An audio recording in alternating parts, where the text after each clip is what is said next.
Welcome. Come a little closer. I'm Evangeline Moss, and tonight the cypress trees are still, and the candlelight is low.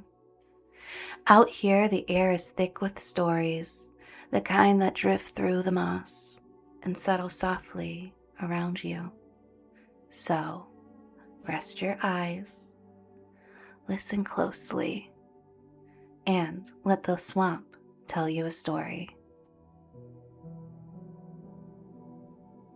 I have always believed that a body knows when something is wrong long before the mind is willing to admit it. That evening, my body knew. It knew in the way my breath refused to settle into its usual rhythm. Though I counted it, 4 in, 4 out. Just as I taught a room full of strangers that very morning. I knew it in the quiet trembling of my fingers when reaching for a basket of late strawberries, their sweetness thick in the air like something just beginning to spoil.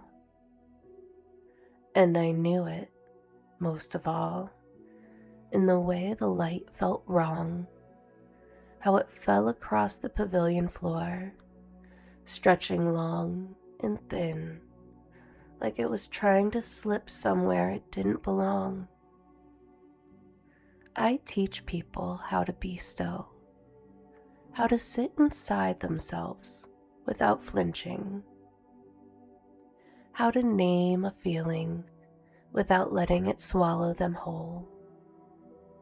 But there's a difference between stillness and silence. And that evening, the market went silent. The farmer's market sat at the edge of town, where the road narrowed and the trees leaned in just close enough to make you feel watched if you stayed too long after dusk. It was the kind of place people described as charming, which often is just another word for something old enough to have secrets. White painted beams held up the pavilion roof, though the paint had long since begun to peel in strips like sunburnt skin. Tables ran in tidy rows, draped in soft linen cloth, and crowded with jars of honey, hand-woven baskets, crooked carrots still dusted with soil. There were always flowers, arms full of them, sunflowers, daisies, wild things no one could name but everyone admired. And there was always noise. Children laughing, vendors calling out prices, someone strumming a guitar that never quite stayed in tune. But that evening, the noise began to thin. Not all at once. Not enough to notice if you weren't paying attention. A laugh that didn't echo. A conversation cut short. The music stopping mid-chord without apology. I had lingered too long. That much was my fault.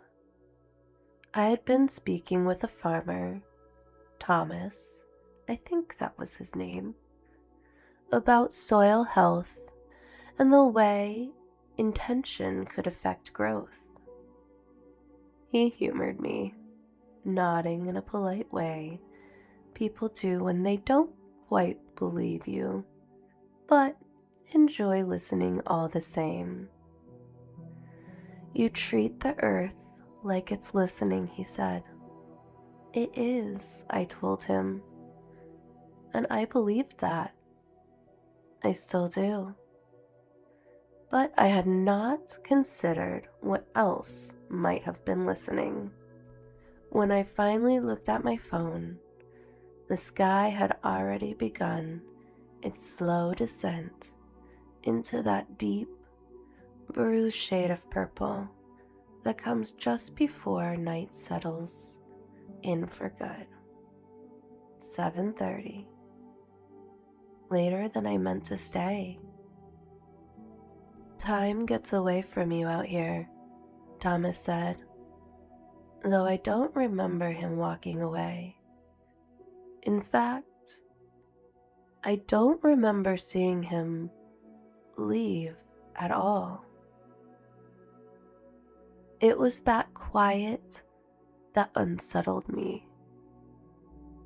Not the absence of sound exactly, but the way it felt intentional. Like the market itself had decided it no longer needed a witness.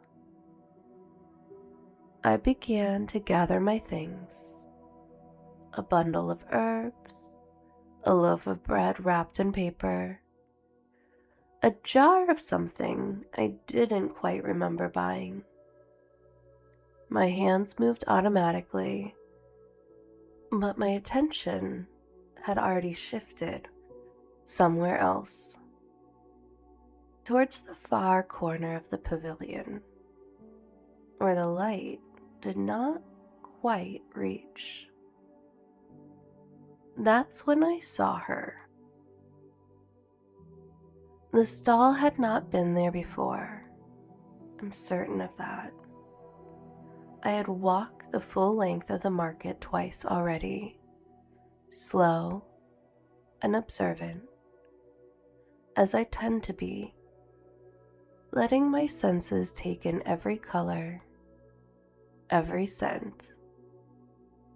There had been no stall in that corner. And yet, there it stood, small, crooked, draped in dark cloth that seemed to absorb the last of daylight instead of reflecting it. A wooden sign hung above it, its lettering uneven, as though carved by hand. Mystical herbs and remedies. The words felt older than they should have. She sat behind the table like she had always been there. An elderly woman, though that word does not quite fit. Age suggests time. She felt something outside of it. Her hands moved slowly over the jars in front of her, arranging them with careful precision. Each jar held something different: twisted roots, dried petals, powders that shimmered faintly even in the dim lighting. But it was her eyes that held me. Not sharp, not cold, knowing. In the way still water knows what rests beneath it. Come, dear. Her voice was soft, but it carried easily, slipping through the quiet like a thread pulled through cloth. You've been listening all evening. I had not realized that I had. I'm just browsing, I said, though my feet had already brought me closer. Of course you are, she replied. A small smile. Not kind, not unkind, just certain. I should have left. That is the truth of it. there was still enough light to make my way home without trouble. The path of the pavilion was clear. The world beyond it still felt like the world I understood. But curiosity has a way of dressing itself up as something gentler, something harmless. And I've always believed in the power of intention, even when I should not. "What are these?" I asked, gesturing to the jars. "Stories," she said. "Everything here is a story." Her fingers hovered above them, not quite touching. "Some are meant to be remembered." A pause. "Some are not." My gaze drifted across the table, drawn without my consent to a smaller jar tucked near the back. It was darker than the others. Not black, but something close to it. The label read, "Nightshade Essence." The glass seemed to hold the last of the evening light inside it, the contents shifting in a way that made it difficult to focus. I reached for it before I could stop myself. Her hand closed gently over mine. Not forceful, but enough. "Be careful with that one," she said. "It does not simply show you things." Her thumb pressed lightly against my wrist, as though feeling for something beneath the skin. "It reminds." I should have asked what that meant. I should have put it back. I should have walked away. Instead, I smiled, small, polite, the way I do when I'm trying to maintain control of a situation I do not fully understand. "I'll take it." The moment the words left my mouth, the air shifted. Subtle, but undeniable. Like the pause between lightning and thunder. The transaction itself was uneventful. Too uneventful. I do not remember handing her money. I do not remember her giving me change. Only the sensation of the jar now resting in my palm, cool and heavy, as though it carried more than its size should allow. "Intentions matter," she said as I turned to leave. "You believe that?" she asked. I nodded. "I do." Her smile deepened just slightly. "Then be very certain of yours." That's when the lights went out. Not flickering, not dimming, gone. The darkness that followed was not empty. It was full, thick, immediate. The kind that pressed against your eyes even when they are open. "Hello?" I called out. My voice sounded wrong. Too loud. And yet swallowed whole before it could travel. The night answered me with silence. And somewhere far too close. Something shifted. I have guided people through panic before. I have watched it rise in them like a tide, slow at first, then all at once, until they are certain they are drowning in something no one else can see. Name 5 things you can feel, I tell them. 4 things you can hear. 3 things you can see. It works. Most of the time. But panic is different when the world itself refuses to stay still. I placed my hand against the nearest table. Wood. Rough. Splintered slightly along the edge. Real. I pressed harder, grounding myself in the sensation. The small, sharp bite of it. One thing I can feel, I whispered. My voice trembled. Not from fear, from the effort of keeping it contained. The air smelt wrong. That was the second thing. Not the sweet rot of overripe fruit, nor the clean green scent of crushed herbs underfoot. Something older, damp, like the inside of a place that had been closed for too long, but still breathes. I took a step forward. The sound of it did not match the movement.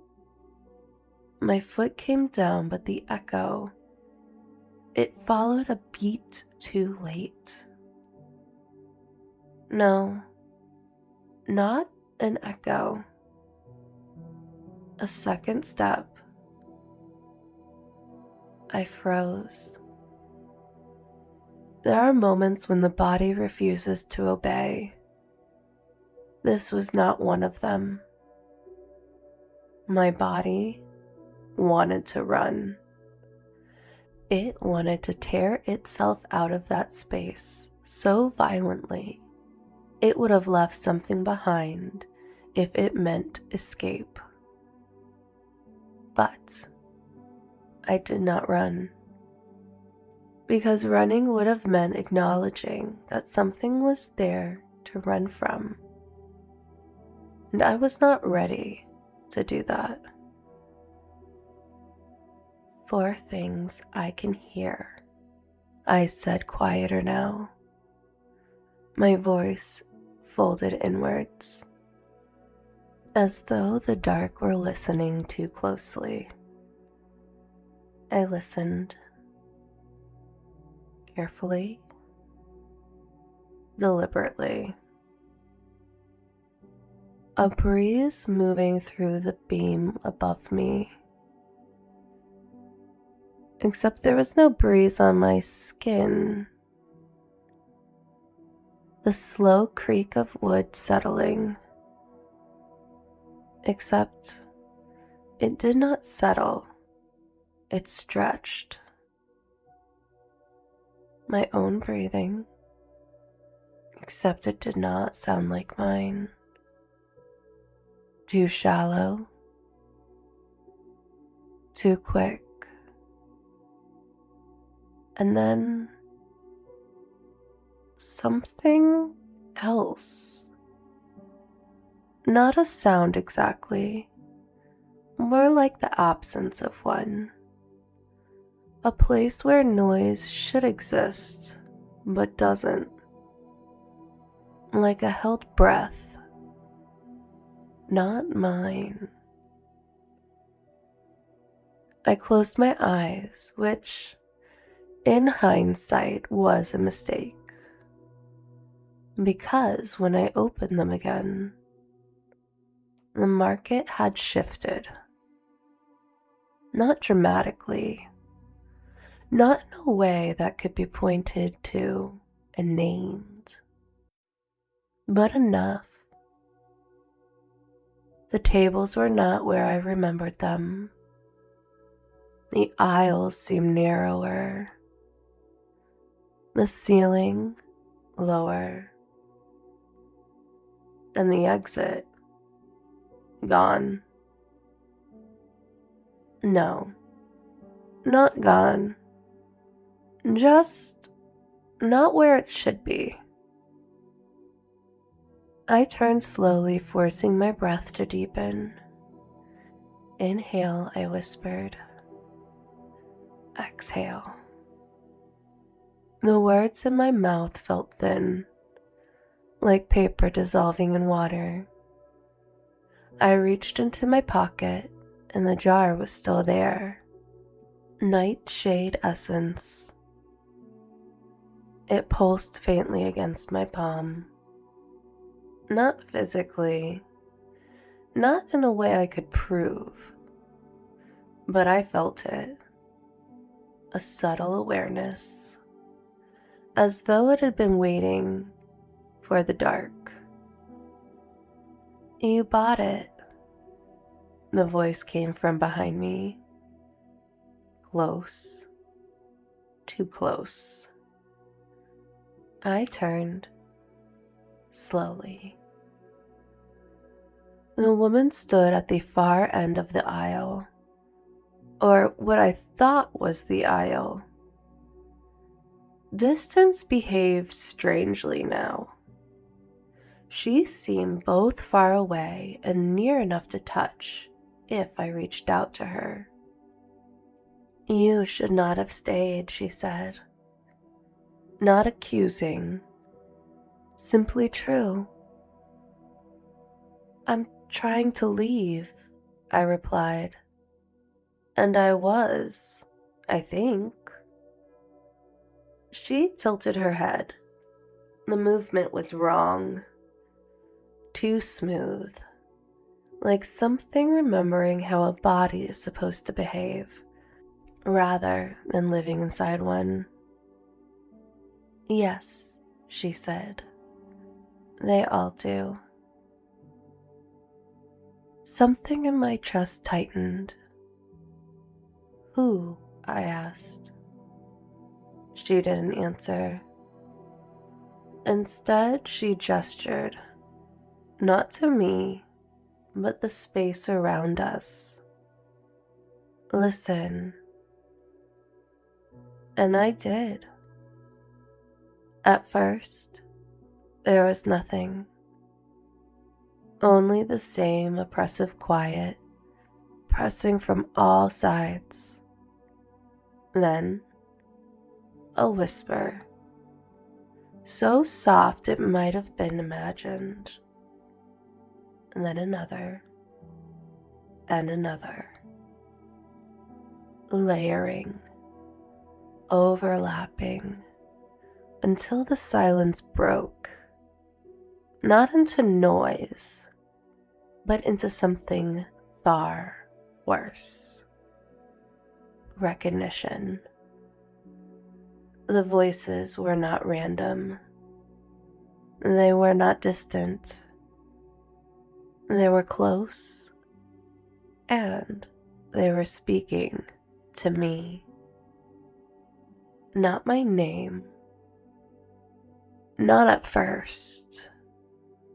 Just pieces. I waited. You said you would. Left me there. Didn't come back. Fragments, half thoughts, memories with the middle torn out. I pressed my hands over my ears. It did nothing. The sound was not entering from the outside. It was rising from within. No, I whispered. This was not happening. This could not be happening. You feel them, the woman said. There is something like satisfaction in her voice now. Soft, subtle, but present. They remember you. That's not possible. The words came too quickly, too sharply. It isn't. Her gaze held mine, and in it I saw something that unsettled me more than the darkness, more than the voices, more than the shifting walls. I saw certainty. You believe in intention, she continued, in energy, in the way things linger. A small pause. Why should people be any different? My throat tightened. Because there are things you teach, and things you do not examine too closely. I don't know them, I said. But even as I said it, one rose above the others, clearly. You said you'd stay. My breath caught. The words slid into me like a memory I had not agreed to recall. A room, dim, the smell of antiseptic, a hand in mine, too weak to hold on properly. No, I said again, but softer now.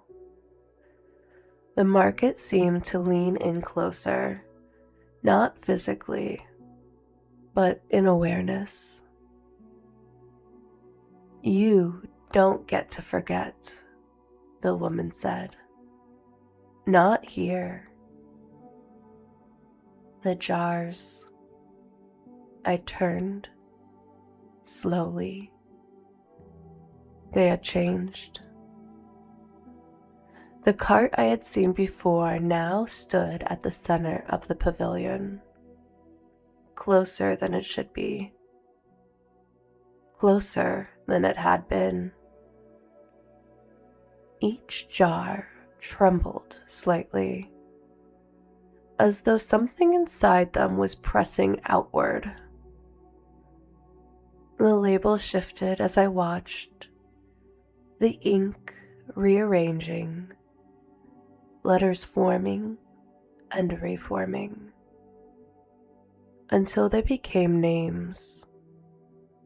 Not all of them. Just enough. Enough for me to recognize one. My hand moved before I could stop it. Reaching. Drawn. No, the woman said. But not as a warning. As an invitation. Go on. My fingers closed around the glass.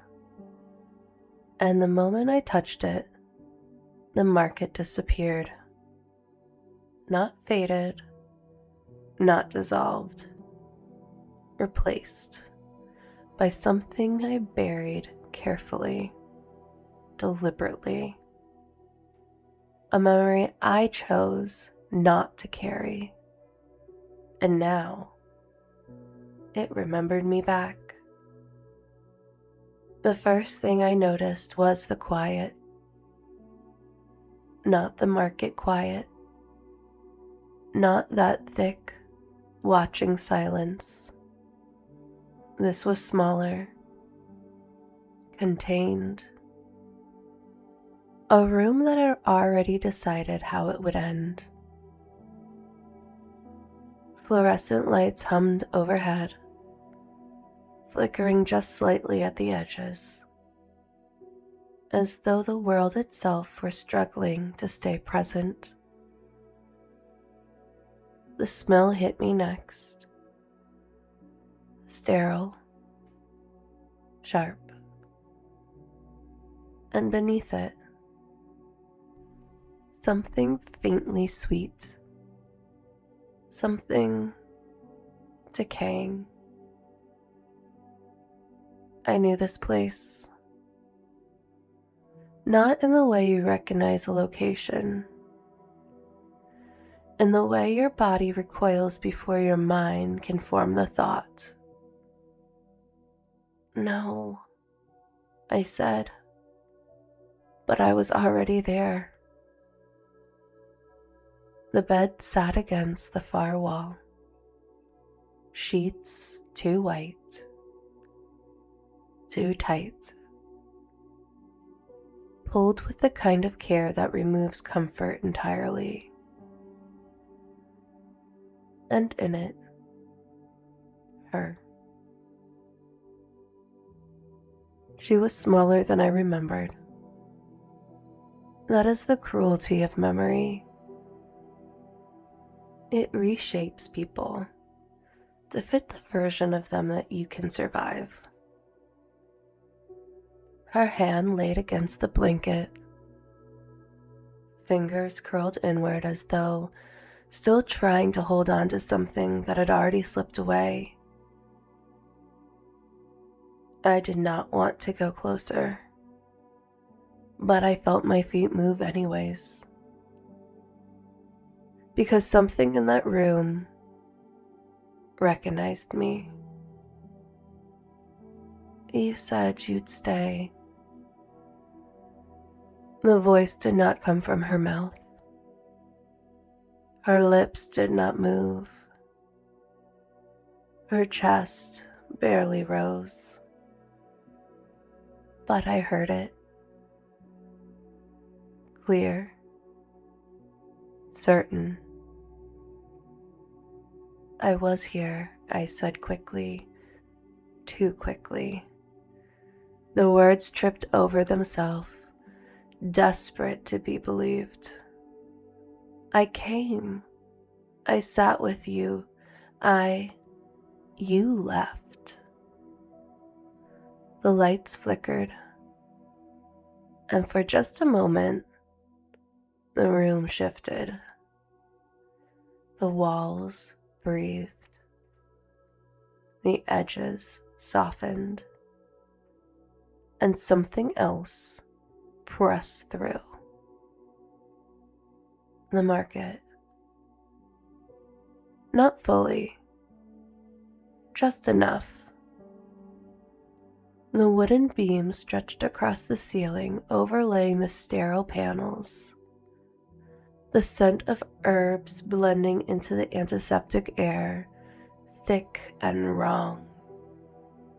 And beneath the bed, dirt. Dark, loose, and freshly turned.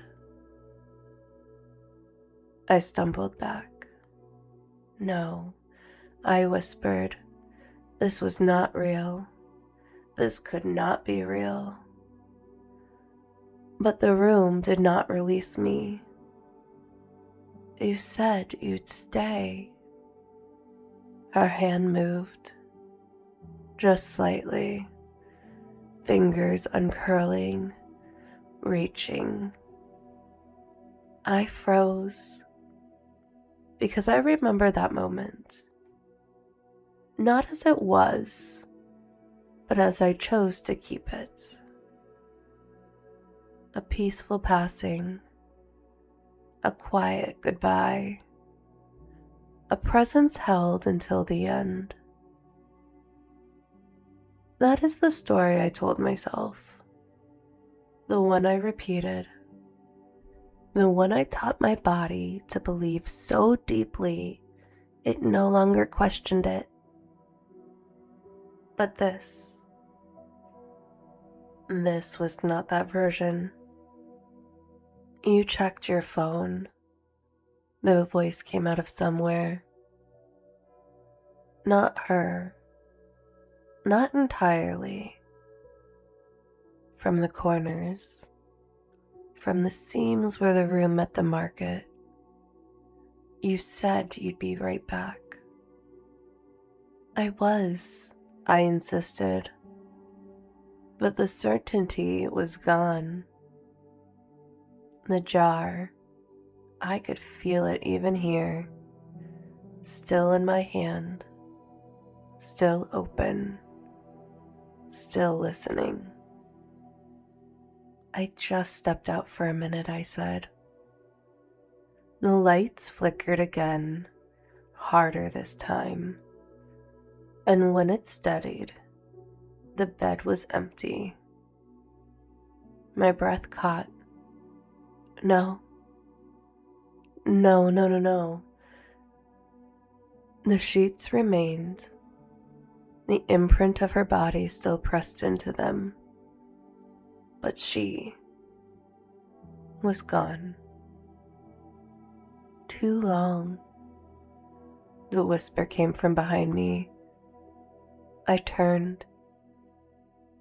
The market stood where the wall should be, and the cart of jars waited, closer now, closer than before, and all around it, figures, not fully formed, not solid, but present.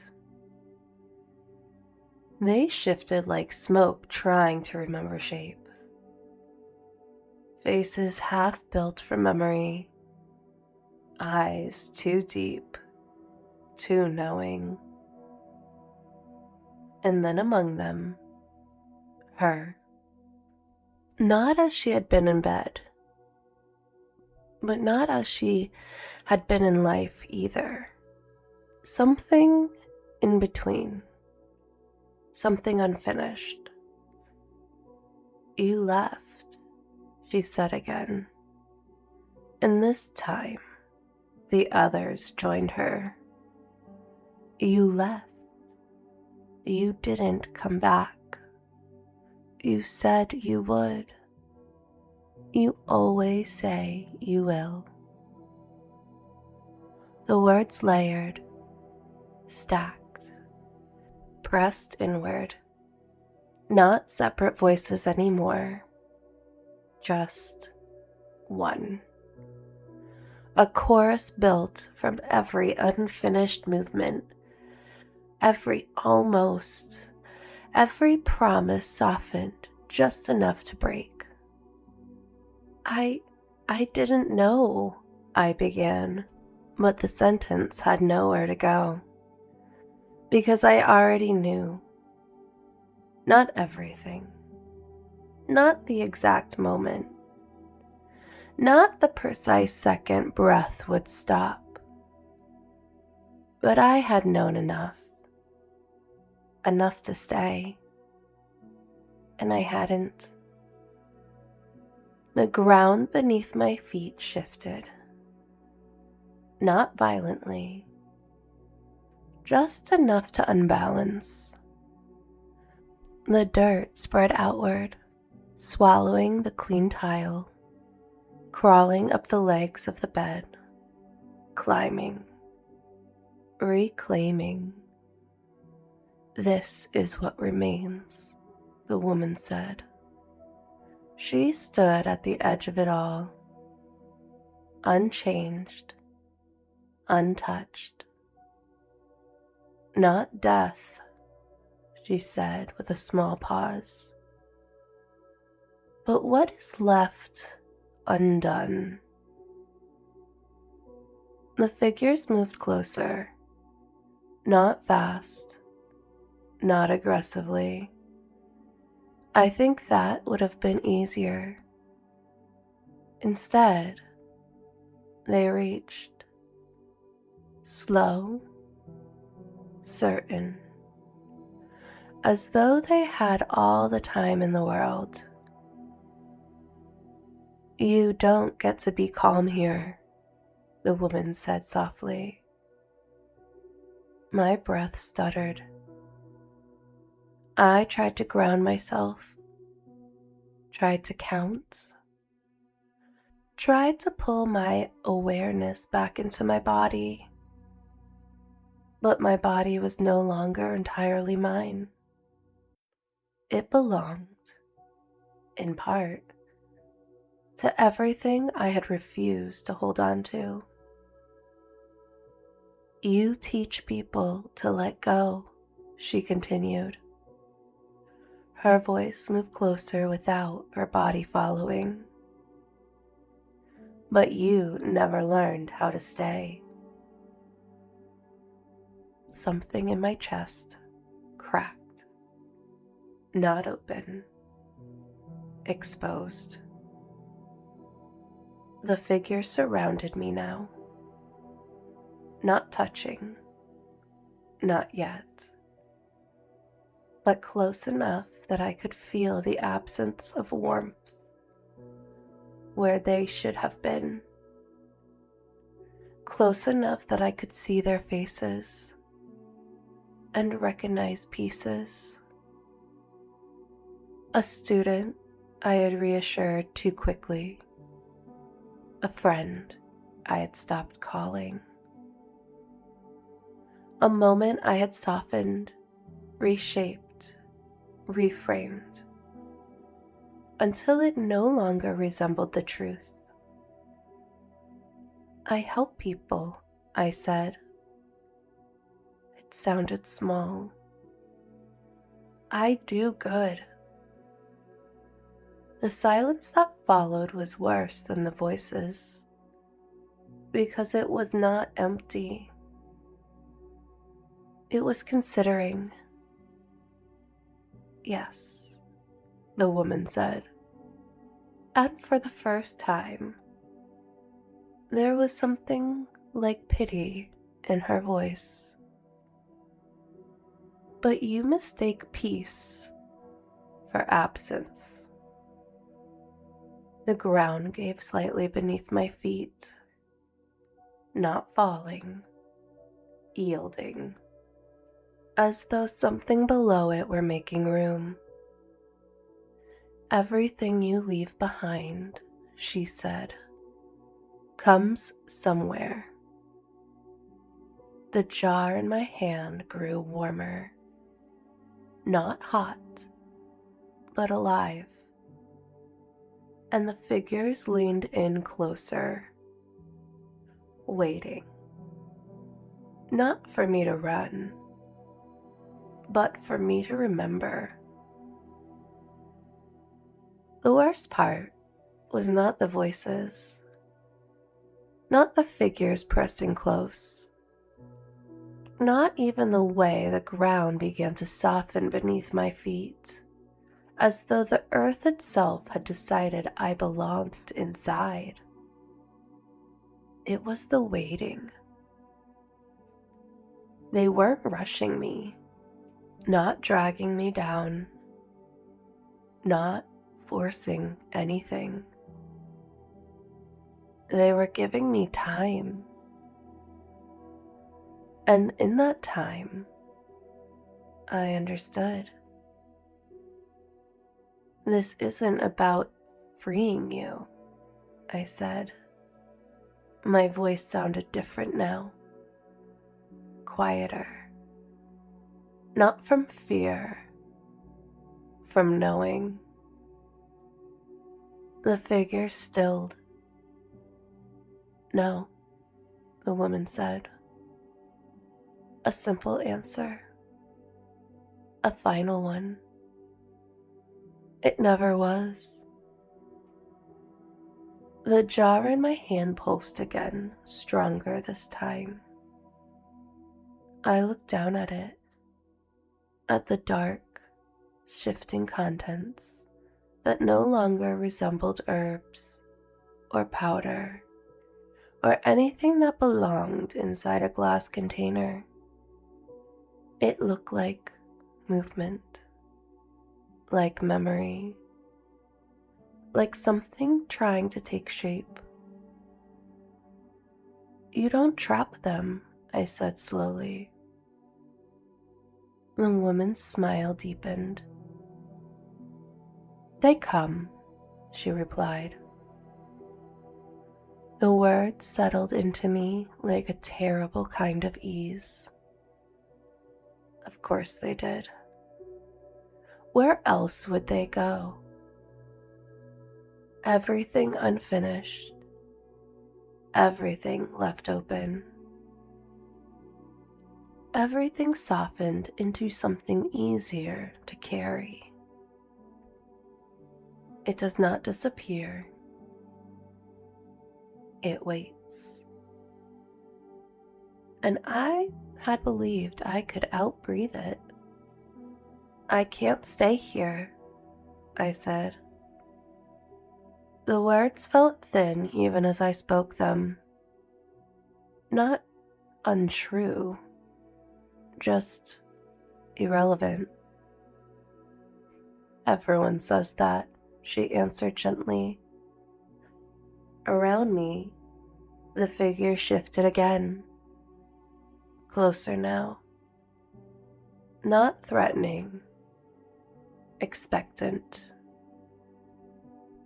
You felt it the moment you arrived, she continued. That small discomfort, that pull. I had named it unease, fatigue. The end of a long day. But it had been recognized. You are very good at helping others sit with their pain, she said, and paused. But you do not sit with your own. The words did not strike me like an accusation. They settled. Heavy. True. And so, she said, they waited. The ground beneath me gave another inch. My heels sank. The dirt was no longer cold. It was warm. Like something had been holding space. I closed my eyes because there was nowhere left to look that did not reflect something back at me I had tried not to see. I didn't mean to leave, I whispered. And this time, no one argued. That was worse. Because intention does not erase absence. The memory rose again. Not pulled, not forced, offered. The room, the bed, her hand in mine, my phone buzzing in my pocket. A message, something small, something that felt, at the time, like it could not wait. I'll be right back, I heard myself say. Her fingers tightened, weak, but trying. Don't go. The memory did not distort this time. It did not soften. It held. Exactly as it had been. I just need a minute, I told her. And I believed that. That is the cruelest part. I believed I would come back. I believed there would still be time. I believed wrong. The door closing. The hallway. The light. And then nothing. No return. No final breath shared. No last words received. Just absence. I opened my eyes. The market was there. The figures were there. And she was standing in front of me, not reaching, not accusing, just present. "You didn't stay," she said. "I know." The words came easier now, not because they hurt less, because they no longer had anywhere to hide. The jar in my hand trembled, and I understood. Not all at once, but enough. "You don't need to be freed," I said. Her expression did not change. "You needed to be held." The air shifted, subtle, but real. The figures leaned in, not closer to consume, closer to listen. "And I didn't do that," I continued. My voice steadied, not calm, but grounded. "I left you in the middle of it." The ground rose slightly beneath my feet, not releasing, responding. The woman watched, silent now, waiting, because this part could not be guided, only chosen. I knelt. The dirt welcomed the movement, soft, yielding, and I set the jar down between us. It pulsed once, twice, like a heartbeat finding rhythm. "I don't get to undo it," I said. The words were clear, certain. "I don't get to fix it." The figure stilled completely now. The entire market seemed to hold its breath. "But I can stay now." The silence that followed was not empty. It was listening. "I can remember it as it was," I said. My hands trembled. "But I won't leave this part unfinished again." For a moment, nothing happened. And I wondered if that was the answer. If this place did not want healing, if it did not want release, if it simply wanted more. The ground shifted sharply beneath me, not pulling down, releasing. The dirt loosened, the pressure lifted, the figures flickered. Unsteady now, not stronger, but weaker and confused. "You would stay?" the woman asked. Her voice held something new. Not doubt, curiosity.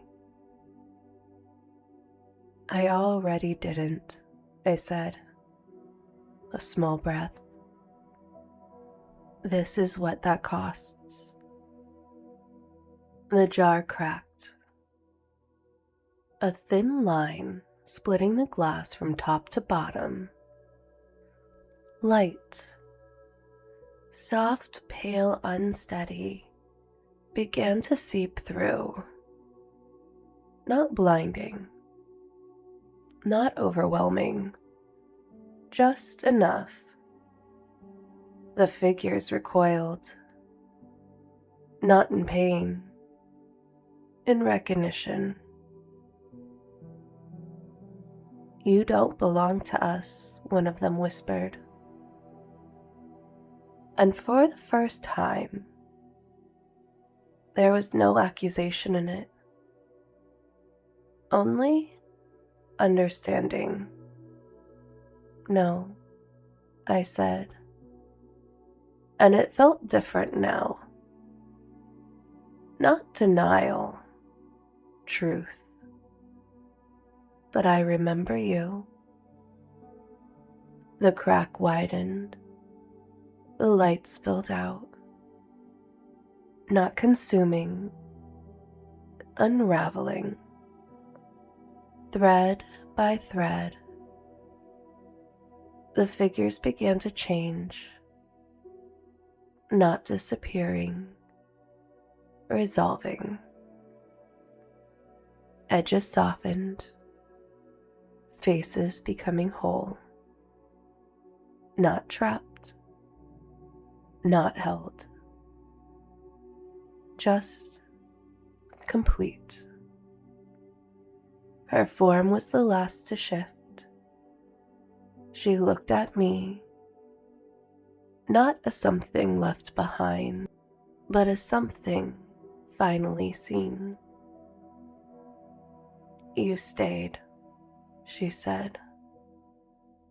And this time, it was true. The light folded inward, the jar collapsing on itself. And then, nothing. The market returned all at once. Sound brushed back in, laughter, music, the low murmur of conversation. The air smelled of peaches and basil, warm, alive. My knees pressed against solid wood.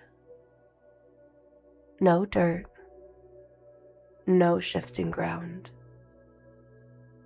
Just the pavilion floor.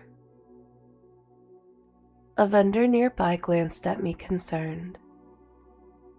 "Are you all right there?" he asked. I looked down. My hands were empty. No jar. No cracks. No proof.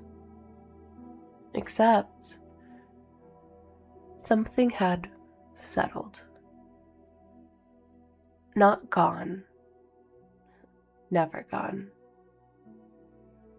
But no longer waiting. "I am," I said. And for once, I did not soften it. I stood slowly. The exit was exactly where it should be. Of course it was. It always has been. I stepped out into the night. The air was warm, the sky wide open. But I did not rush away. I did not distract myself. I stood there and stayed, just long enough to feel it fully. Because peace is not the absence of pain. It is the decision not to leave it behind. I did not go back the next day.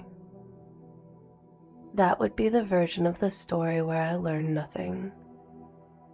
Instead, I waited.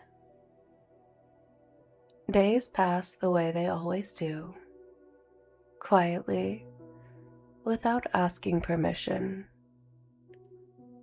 I returned to my classes, to my routines, to the steady rhythm of breath and movement and gentle correction.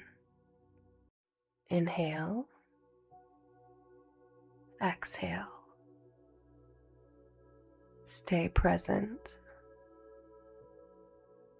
And for a while, I believe I had. But something had changed. Not in a way anyone else could see. Not in a way I could easily name. Just a slight delay in my breath, in my thoughts, in the space between what I felt and what I allowed myself to feel. It was small,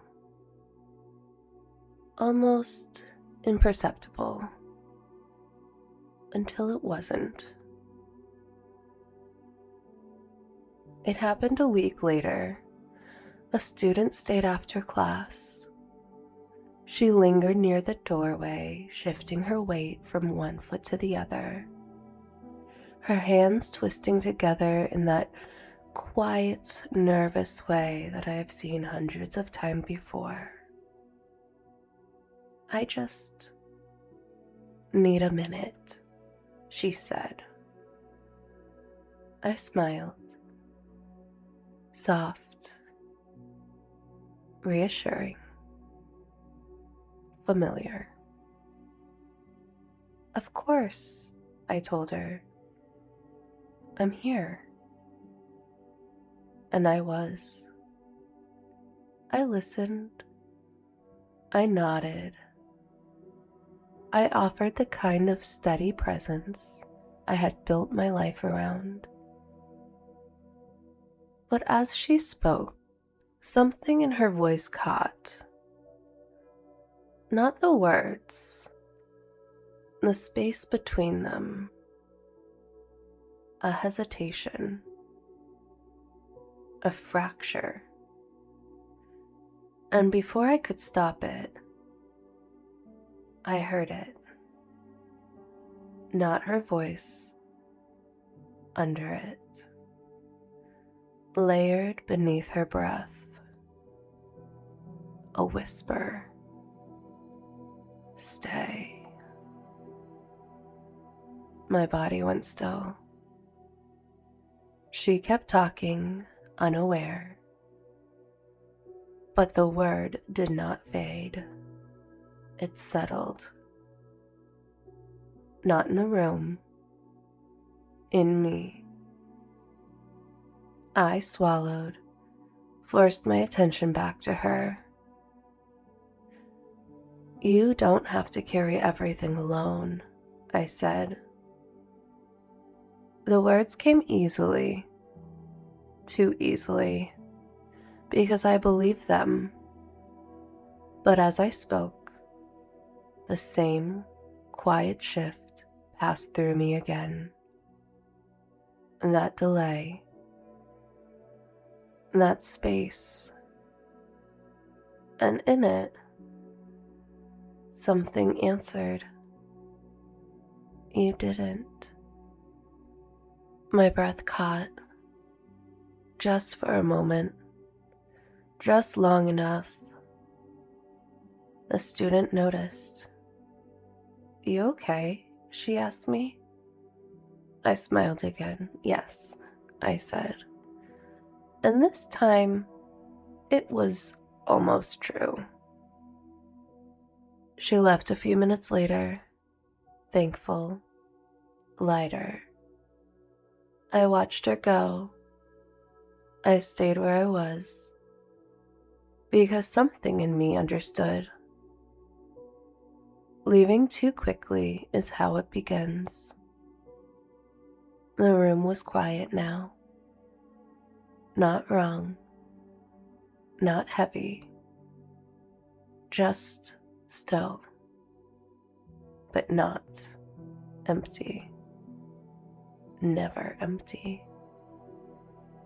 I moved slowly, gathering my things. folding a blanket, adjusting a mat, and then I felt it. That same awareness, that same presence. Not outside me, not watching, waiting. I turned towards the mirror along the far wall. For a moment, everything looked as it should. The room, the light, my reflection. Calm, centered, whole. And then, just at the edge, something shifted. Not behind me, not in the room, in the reflection. My expression flickered. Not dramatically, just enough. A fracture too slow, as though the version of me in the glass had taken a moment longer to follow. I stilled, watched, waited. And in that thin, fragile space between one breath and the next, I saw it. Not a figure, not a face, a suggestion, a second stillness standing behind my own. Not separate, not attached, remembering. The lights above me hummed softly, and the room remained unchanged. And yet, I knew with certainty that settled deep and quiet into my bones. The market had not let me go. Not entirely, because I had stayed. And now, something in me knew how. I closed my eyes, breathed in, breathed out, and just for a moment, I felt it again. That soft, impossible pull. Not away, but inward. As if something, somewhere, just beneath the surface of everything I had carefully put back into place, something was still waiting to be finished. And this time, I wasn't sure if it was mine. If you're still awake, there's always another story waiting for you here. Sleep well, and I'll be right here when you return.